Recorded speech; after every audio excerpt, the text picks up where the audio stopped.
Nabi dalam keadaan getir, dia boleh kekal tenang, dia boleh rasional semasa bertindak.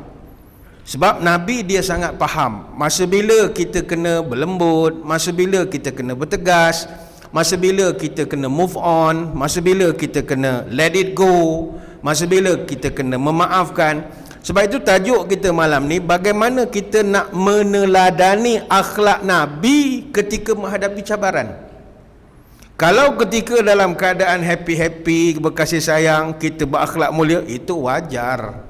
Tapi kalau sedang stres, boleh berakhlak, itu luar biasa. Kalau kita lihat kesabaran baginda Nabi SAW ini dalam menghadapi cabaran dan juga krisis, sangat luar biasa.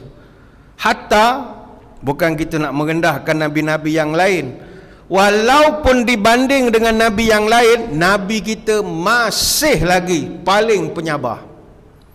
Tuan-tuan, Nabi punya akhlak tak boleh banding dengan kita. Kita semua cap ayam, tuan-tuan. Kopiah atas kepala, semua cap ayam kita ni. Sekarang baik, luar masjid belum tentu.